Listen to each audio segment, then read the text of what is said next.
ঈদের দিন ঈদের নামাজ পড়িয়া সবাই আনন্দে বাড়ি বাড়ি যায়।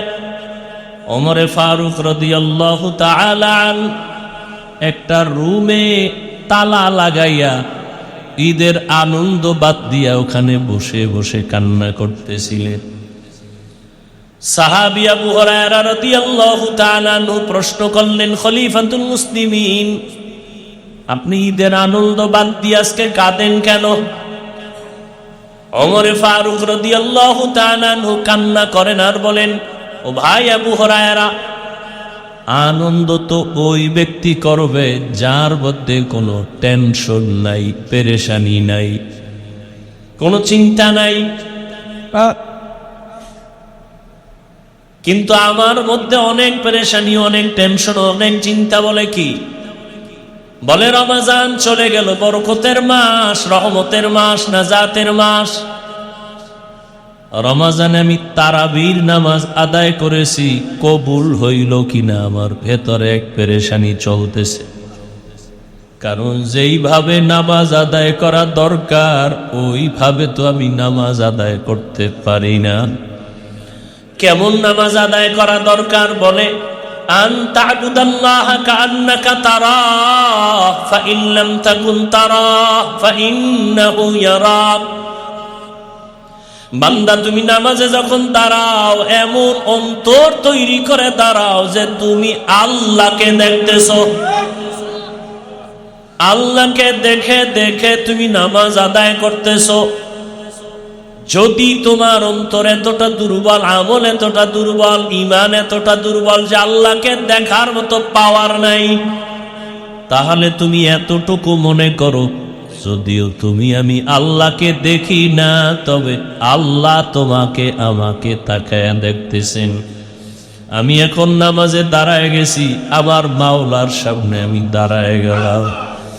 আমি এখন মাওলার সামনে দাঁড়ানো। আমি এখন আমার অন্তরের কি হালাত কেউ দেখে না, আমার আল্লাহ সব দেখতেছেন।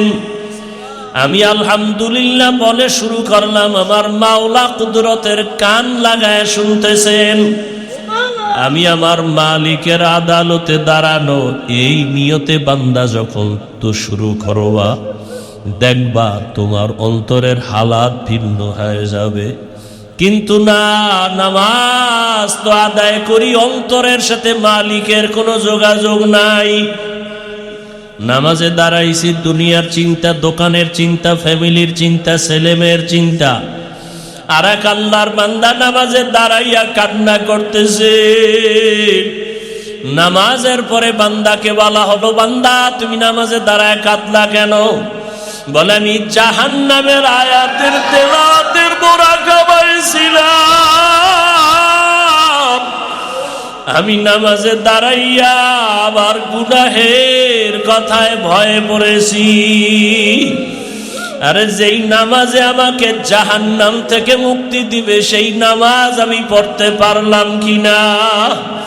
ওরে নামাজে তো চোখে পানি নাই, নামাজে কোনো ধ্যান নাই, কোনো খেয়াল নাই। ওরে এই জন্যই তো আল্লাহওয়ালাদের নেক নজর, আল্লাহর প্রিয় বান্দাদের মজলিসে বসিয়া অন্তর তৈরি কর। কলবের ভিতরে দুনিয়ার মোহাব্বত, বাড়ি গাড়ির মোহাব্বত, টাকার মায়া, বাড়ির মায়া, সন্তানের মায়া সব দূর করে দাও। ওরে এক অন্তরে কয়জন আরে বসাইবা? ওরে আমার মাওলার দেওয়া কলম তো একটা, ওই কলমে হয়তো দুনিয়া বসাও, না হয় আমার মালিকের বসাও। ওরে কলমের মধ্যে যদি দুনিয়াকে বসায় দাও, আমার মালিকের আর বসার সুযোগ নাই। এই দুনিয়ার থেকে কলমের সাফ করি, আমার মালিকের সাথে সম্পর্কের জন্য কলমটাকে খালি বানাও। ওরে আল্লাহর মোহাব্বত নিয়ে চিন্তা করো, আর মোরাকাবা করো, মরণের চিন্তা করো। আরে আজ আমার টাকা, আমার বাড়ি, আমার গাড়ি, আমার সব আমার যা বলি কিছুই তো আমার না। ওরে একজন বিচারকের রায়, একজন আসামি ওরে কত টাকাওয়ালা, কত বাড়িওয়ালা, কত গাড়িওয়ালা, কত কিছু বাহাদুরি জেলখানায় যখন চলিয়া যায়, এখনো সে কিন্তু মরে নাই, জেলখানায় আছে, সবাই জানে লোকটা বাঁচিয়ে আছে। কিন্তু দেখা যায় তারপরেও তার ছেলে মেয়ের ঠিকানা পর্যন্ত আর ঠিক থাকে না। তার রেখে যাওয়া বাড়ি, তার গাড়ি, তার সম্পদ কেমন যেন সব বিলীন হওয়া যায়। আর আগের মতো বাড়ি পায় না, গাড়ি পায় না, কেমন এক বিরান ভূমির মতো। দুনিয়াতে জেলখানায় চলিয়া গেলে সব কিছু হাত ছাড়া হয়ে যায়। ওরে আজরাইলের হাতে যেদিন ধরা পড়িয়া যাব, ওই দিন আমার ছেলে কোথায়, আমার মেয়ে কোথায়, আমার ভাই, আমার বাড়ি, আমার গাড়ি। ওরে আজরাইল যখন রূহটা ধরিয়া টান দিবে, বান্দা তখন দেখবে ডানেও কেউ নাই, বামে কেউ নাই, সামনে কেউ নাই, পেছনে কেউ নাই, আমি একা। ওরে আমার ঘর দিয়া সবাই টেনে টেনে নামায়, বলে তাড়াতাড়ি কবরে দাও। আমার আপন জনেরা বলবে লাশ আর আমরা পাহারা দিতে পারবো না। ও আল্লাহর বান্দারা, রমজানের মাঝে আসছো, কি হালাত অন্তরের, আমার মাওলাকে অন্তরে জায়গা দাও। ওরে আমার আল্লাহকে যদি অন্তরে বসাইতে পারো, তখন তোমার এমন হালাত, বাড়ি ভালো লাগবে না, ছেলে মায়ার কথা মনে পড়বে না, বাড়ি গাড়ি সব ভুলিয়া অমন অবস্থা হবে যে তোমার এখন মাওলা ছাড়া আর কিছুই মজা লাগে না। তখন অবস্থা এমন হবে, আমার ডাইনে আমার মাওলা। ওরে বান্দা, তখন তুমি দেখবা আমার মাওলার জিকির ছাড়া ভালো লাগে না, তেলাওয়াত ছাড়া ভালো লাগে না। তারাবির নামাজ 20 রাকাত না সারা রাত কোনো হিসাব নাই। মাওলার মোহাব্বতের বান্দা যখন নামাজে দাঁড়াবে তখন কাঁদবে আর তেলাওয়াত শুনবে। মনে চাইবে সারা রাত যদি তেলাওয়াত করে আমি নামাজ থেকে পেছনে যাব না। আর যার অন্তরে আমার মাওলার মোহাব্বত নাই, ওর অন্তরে নামাজে মজা নাই, রোজায় মজা নাই, জিকিরে মজা নাই, বয়ানে মজা নাই। এই জন্য আল্লাহ বান্দার অন্তর তৈরি করার জন্যই রমজান, আল্লাহওয়ালাদের সোহবত। ওরে যাদের অন্তরে এখনো মাওলার মোহাব্বত আসে নাই, বাড়ি গাড়ির মোহাব্বত, আমার মাওলার সাথে মোহাব্বত তৈরি করো।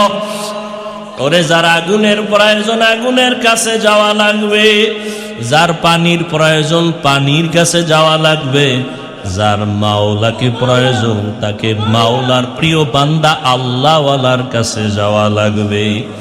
আল্লাহওয়ালাদের নেক নজর যখন লেগে যাবে, তখন অন্তরের মধ্যে মাওলার মোহাব্বতের ঘ্রাণ আসতে থাকবে। এক পর্যায়ে বান্দার দিলটা নরম হয়ে যাবে, মরণের কথা স্মরণ হবে। কিসের বাড়ি, কিসের ঘর, কিসের টাকা, কিসের ক্ষমতা। এত বড় বড় ক্ষমতাওয়ালারা আজকে নাই, চেয়ার থুইয়া ভাগলো। কই বাড়ি নাই, বাড়িওয়ালা কবরে চলে গেল, গাড়িওয়ালা গাড়ি রাখিয়া চলে গেল। এইভাবে অন্তরে যদি আল্লাহর মোহাব্বত জায়গা করা পর্যন্ত সময়টা খুব সীমিত। আর নবীজির আদর্শ হলো কথা কম, কাজ বেশি। রমজানুল মোবারক বরকতের মাস, কাজের মাস, কথার মাস না। যত কথা কম বলা যায়, কাজ বেশি করা যায়, এটা অনেক লাভ। কারণ নবীজি বলছেন রজব আমার মাস, রজব আল্লাহর মাস, শাবান আমার মাস, রমাজান আমার উম্মতের মাস।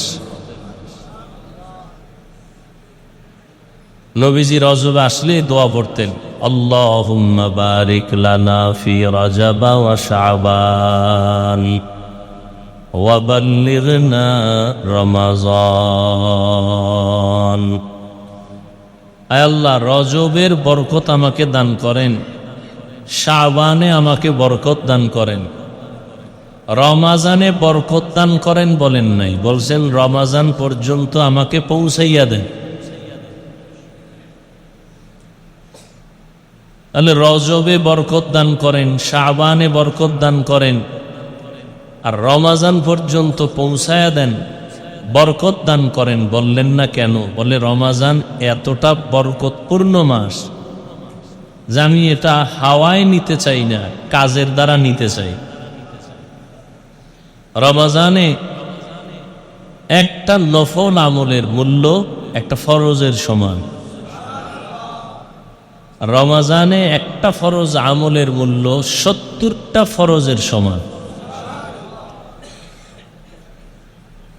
কারণ এই রমাজান বড় দামি। দিনের বেলা রোজা আল্লাহ, রাতের বেলা তারাবি নবীজির, আর তেলাওয়াত আল্লাহর জন্য। এটা দোনোটা রসুলেরও স্মরণ। কারণ মুফাসসিরিন কেরাম বলেন আল্লাহ কোরআন দুইটা দিছেন, একটা প্র্যাকটিক্যাল কোরআন আর একটা হলো থিওরিক্যাল কোরআন। প্র্যাকটিক্যাল কোরআন রসুল নিজে, রসুল, আর থিওরিক্যাল কোরআন যেটা ছাত্ররা পড়ে, আমরা পড়ি। এজন্য সাহাবায়ে কেরামদের এক কাফেলার আম্মাজান আয়েশা রাদিয়াল্লাহু তাআলা আনহার দরবারে গিয়ে প্রশ্ন করছিলেন আম্মাজানকে, নবীজির আদর্শের বয়ান করে। আম্মাজান আয়েশা রাদিয়াল্লাহু আনহা প্রশ্ন করলেন পাল্টা, আফা তাকরাউনাল কোরআন, আপনারা কি কোরআন তেলাওয়াত করেন না? ক্বালু বালা, সাহাবায়ে কেরাম বললেন হ্যাঁ কোরআন তেলাওয়াত করি। আম্মাজান জবাব দিলেন কানা ফুলুকুল কোরআন, বলে কোরআনটাই তো রসুলের আদর্শ। অর্থাৎ কোরআন যা রসুলের আদর্শ কি? ই কালামে জিন্দা কোরআনে হাকিম, হিকমতে গু লা ইয়াজালাস্তু কাদিম, বখা কোরআন কালামুল্লাহ বসনো কদিমস্তি কদিমস্তি নইনো। বরকতের মাস, আবার সব মাসই আল্লাহর বরকতের, কোনোটা বরকত ছাড়া না। রমাজানের বরকত কি আলাদা। জাহান্নামের দরজাগুলো সব বন্ধ, জান্নাতের সব দরজাগুলো খোলা। শয়তানকে আল্লাহ শিকলে আবদ্ধ করে রেখেছেন। সমস্ত কবরওয়ালাদের আযাব এই রমাজানের বরকতে সব বন্ধ হয়ে থাকবে। ওই কবরওয়ালাদের আত্মাগুলো ঘুরে ঘুরে সব আপনজনের কাছে দোয়ার আবদার জানায়। এমন দোয়া করবা যে রমাজানের পরে আবার যেন কবরে আযাব শুরু হয়ে না যায়। আল্লাহ যাকে মাফ করে দিবেন কিয়ামত পর্যন্ত আর কবরে আযাব হবে না। আর যাদের ক্ষমা নাই, রমাজানের বরকতে তাদের আযাব বন্ধ থাকলেও রমাজানের পরে আবার আযাব শুরু হয়ে যাবে। সেই আযাব থেকে নাজাতের জন্য এই রমাজান, রহমতের 10 দিন চলে গেল, মাগফিরাতের 10 দিন চলতেছে, এরপরে আবার নাজাতের 10 দিন, বড় বরকতের মাস। নবীজি এই জন্য বলছেন রজবের বরকত দাও, শাবানের বরকত দেন, রমাজান পর্যন্ত পৌঁছায়া দেন। কারণ মরণও যদি হয় রমাজানের মধ্যে যেন হয়, রোজার হালাতে হয়। কারণ এই মুহূর্তে কেউ মারা গেলে কবরে আযাব নাই তো, আযাব বন্ধ। আবার যদি সেই মরণটা রোজার হালাতে হয়, আবার যদি সেই মরণটা বাইতুল্লাহর ঘরের পাশে হয়, আবার যদি সেই মরণটা মাওলার কোরআন তেলাওয়াত অবস্থায় হয়, আবার যদি সেই মরণটা কপাল খুললে নামাজের অবস্থায় হয়, আবার যদি আল্লাহ কপাল ভালো রাখে ওই মরণটা সেজদার হালাতে হয়। নোয়াখালীর জমিনে ওলিয়ে কামেল আল্লাহর একজন প্রিয় বান্দা, আমাদের দেশের মধ্যে আলেমদের মধ্যে সব থেকে উল্লেখযোগ্য একজন বড় আলেম হাবিবুল্লাহ মিসবাহ রহমতুল্লাহ আলাইহি তাহাজ্জুদের নামাজে দাঁড়াইছেন, সেজদায় গিয়া এমন এক কান্না দিছে, এক সেজদায় দুনিয়ার থেকে বিদায় হয়ে গেছে। মরণ তো সবার লাগবে, মরণ থেকে যতই পালাও মরণ তোমায় নিবে ঘিরি, যদিও সুদূর আকাশ পানে লুকাও সেথায় লাগিয়ে সিঁড়ি। নদী পথে নৌকা চালাও ও মাঝি ভাই, বেলা ডোবার আগে আমি ওপার উঠতে চাই। ছন্দগুলো শুনি কিন্তু এর হাকিকত নিয়ে কোনো ভাবি না। নদী পথে নৌকা চালাও, দ্রুত চালাও, সন্ধ্যা হয়ে গেলে আর কিনারা খুঁজে পাইবা না। এরে 3.5 হাত বডির নৌকার মাঝি,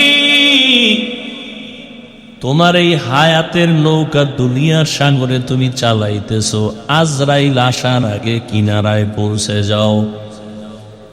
যদি তুমি নেক আমলের রাস্তা দিয়ে ভিন্ন দিকে যাও আর এর মাঝখানে যদি কিনারায় যাওয়ার আগে আজরাইল হাজির হয়, রুহুটা দরিয়ার টান যখন দিবে আর কিনারায় যাওয়ার কোনো উপায় হবে না। এজন্য রহমতের নবী রমজানুল মুবারকে আমলের জন্য কোমরে গামছা বেঁধে রেডি হয়ে যাইতেন।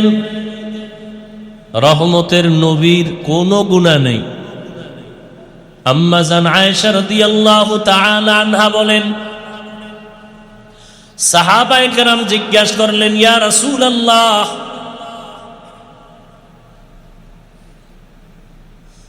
সাহাবায়ে কেরাম একদিন আম্মা জান আয়েশার দরবারে গেলেন। আম্মা জান আয়েশাকে তো আল্লাহ এত ইলম দান করেছেন, রহমতের নবীর নজরে মাত্র 9 বছর আম্মা জান নবীজির সোহবত পাইলেন। 9 বছর নবীজি এমন দোয়া করছেন, আম্মা জানকে আল্লাহ এই পরিমাণ ইলম দান করেছেন। আম্মা জান আয়েশা রাদিয়াল্লাহু আনহা বলে, নবীজির এই 9 বছরের দোয়া যে আমি পাইছি, 2000-এর উপরে হাদিসের হাফেজা হয়ে গেছি। এমনকি আল্লাহ আমারে কোরআনের ইলম দান করেছেন। ইলম তো আল্লাহ দেন। আনা কাসেম ওয়াল্লাহু ইউতি, নবী বলেন আমি কিছু দেই না, আল্লাহ আমাকে দেন আর আমি বন্টন করি।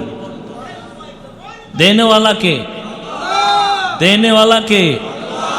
ইয়া ইলাহি মুঝসে মুঝকো দূর কর, তাকে দেখো মুঝ में तुझको एक नजर।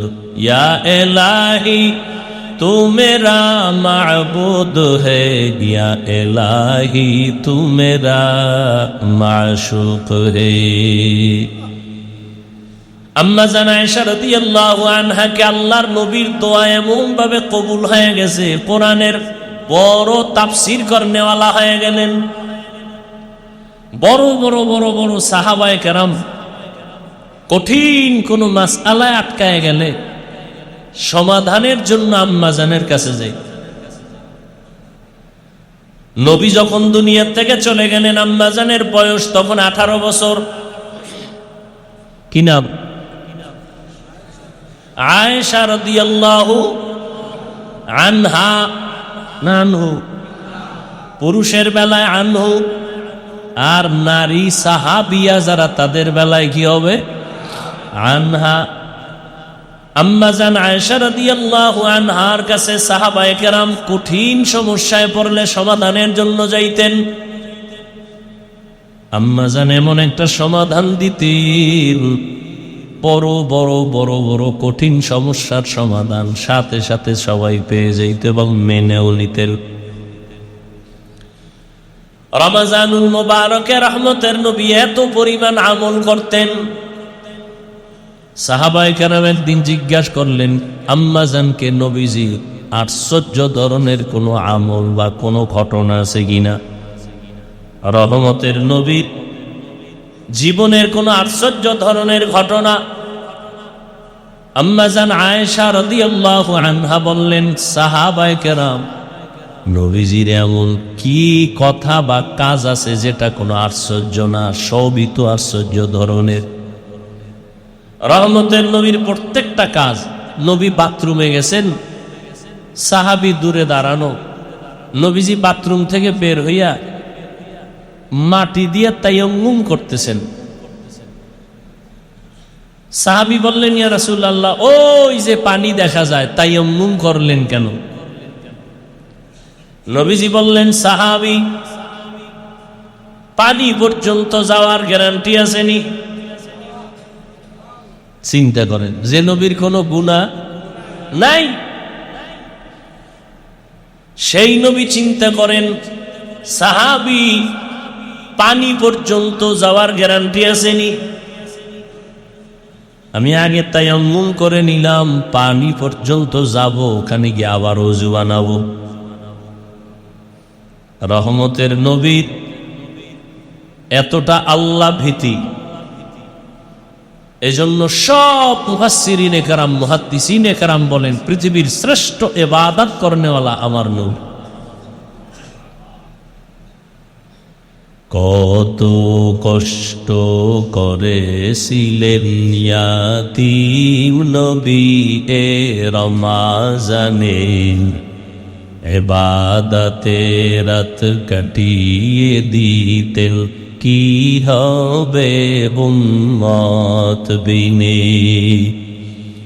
কত কষ্ট করেছিলেন ইয়াতীম নবী এ রমজানে, ইবাদতে রাত কাটিয়ে দিতেন, কি হবে উম্মত বিনে।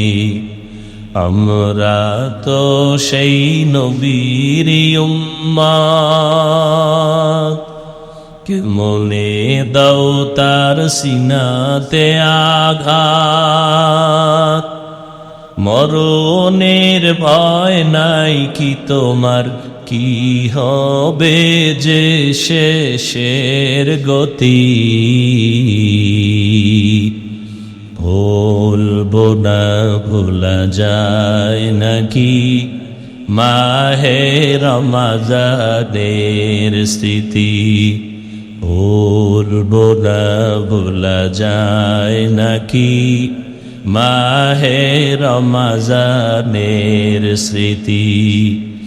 এ মাসের কত ফজিলত জানো কি মুসলিম জাতি।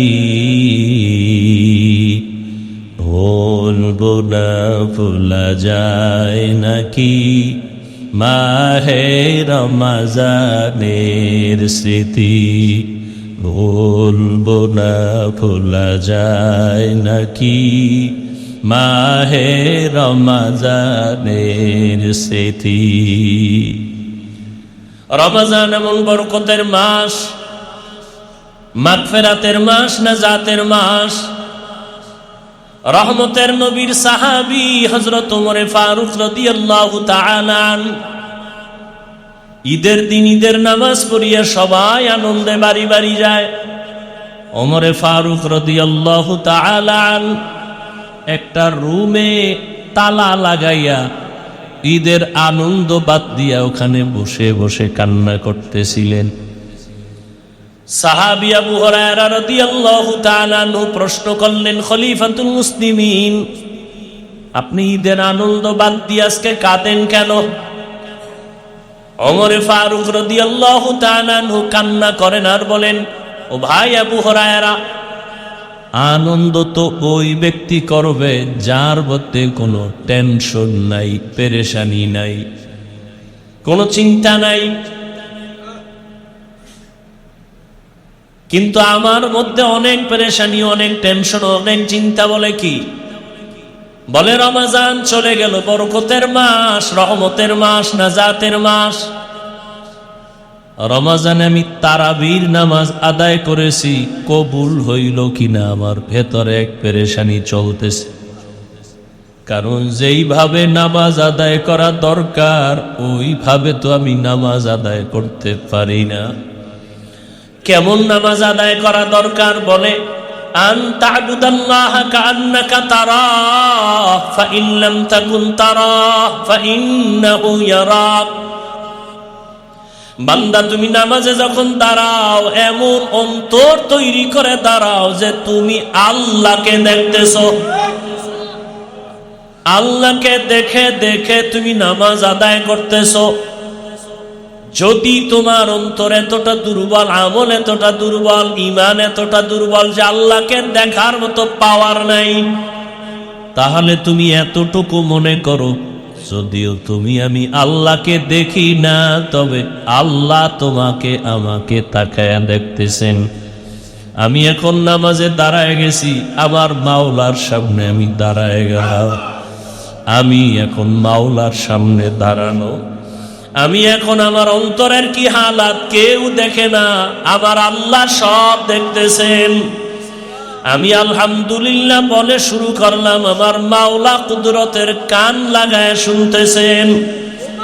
আমি আমার মালিকের আদালতে দাঁড়ানো এই নিয়তে বান্দা যখন তো শুরু করবা, দেখবা তোমার অন্তরের হালাত ভিন্ন হয়ে যাবে। কিন্তু না, নামাজ তো আদায় করি, অন্তরের সাথে মালিকের কোনো যোগাযোগ নাই। নামাজে দাঁড়াইছি দুনিয়ার চিন্তা, দোকানের চিন্তা, ফ্যামিলির চিন্তা, ছেলেমেয়ের চিন্তা। আর এক আল্লাহর বান্দা নামাজে দাঁড়াইয়া কান্না করতেছে। নামাজের পরে বান্দাকে বলা হলো, বান্দা তুমি নামাজে দাঁড়ায় কাঁদলা কেন? বলে আমি জাহান্নামের আয়াতের তেলাওয়াতের মুরাকাবায় ছিলাম।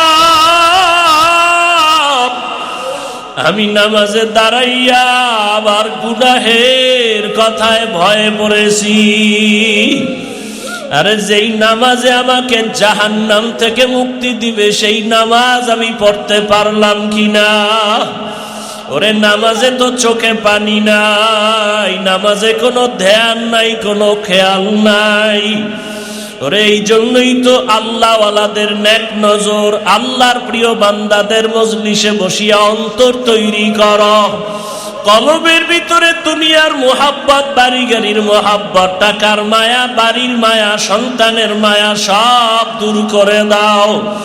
ওরে এক অন্তরে কয়জন আরে বসাইবা? ওরে আমার মাওলার দেওয়া কলম তো একটা, ওই কলমে হয়তো দুনিয়া বসাও, না হয় আমার মালিকের বসাও। ওরে কলমের মধ্যে যদি দুনিয়াকে বসায় দাও, আমার মালিকের আর বসার সুযোগ নাই। এই দুনিয়ার থেকে কলমের সাফ করি, আমার মালিকের সাথে সম্পর্কের জন্য কলমটাকে খালি বানাও।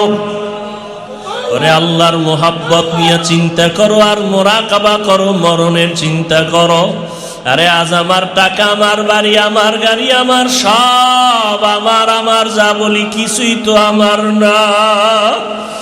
ওরে একজন বিচারকের রায়, একজন আসামি, ওরে কত টাকাওয়ালা, কত বাড়িওয়ালা, কত গাড়িওয়ালা, কত কিছু বাহাদুরি, জেলখানায় যখন চলিয়া যায় এখনো সে কিন্তু মরে নাই, জেলখানায় আছে, সবাই জানে লোকটা বাঁচিয়ে আছে। কিন্তু দেখা যায় তারপরেও তার ছেলে মেয়ের ঠিকানা পর্যন্ত আর ঠিক থাকে না। তার রেখে যাওয়া বাড়ি, তার গাড়ি, তার সম্পদ কেমন যেন সব বিলীন হওয়া যায়। আর আগের মতো বাড়ি পায় না, গাড়ি পায় না, কেমন এক বিরান ভূমির মতো। দুনিয়াতে জেলখানায় চলিয়া গেলে সব কিছু হাত ছাড়া হয়ে যায়। ওরে আজরাইলের হাতে যেদিন ধরা পড়িয়া যাব, ওই দিন আমার ছেলে কোথায়, আমার মেয়ে কোথায়, আমার ভাই, আমার বাড়ি, আমার গাড়ি। ওরে আজরাইল যখন রূহটা ধরিয়া টান দিবে, বান্দা তখন দেখবে ডানেও কেউ নাই, বামে কেউ নাই, সামনে কেউ নাই, পেছনে কেউ নাই, আমি একা। ওরে আমার ঘর দিয়ে সবাই টেনে টেনে নামায়, বলে তাড়াতাড়ি কবরে দাও। আমার আপনজনেরা বলবে লাশ আর আমরা পাহারা দিতে পারবো না। ও আল্লাহর বান্দারা, রমজানের মাঝে আসছো, কি হালাত অন্তরের, আমার মাওলাকে অন্তরে জায়গা দাও। ওরে আমার আল্লাহকে যদি অন্তরে বসাইতে পারো, তখন তোমার এমন হালাত, বাড়ি ভালো লাগবে না, ছেলে মায়ার কথা মনে পড়বে না, বাড়ি গাড়ি সব ভুলিয়া অমন অবস্থা হবে যে তোমার এখন মাওলা ছাড়া আর কিছুই মজা লাগে না। তখন অবস্থা এমন হবে, আমার ডাইনে আমার মাওলা। ওরে বান্দা, তখন তুমি দেখবা আমার মাওলার জিকির ছাড়া ভালো লাগে না, তেলাওয়াত ছাড়া ভালো লাগে না। তারাবির নামাজ 20 রাকাত না সারা রাত কোনো হিসাব নাই। মাওলার মোহাব্বতের বান্দা যখন নামাজে দাঁড়াবে তখন কাঁদবে,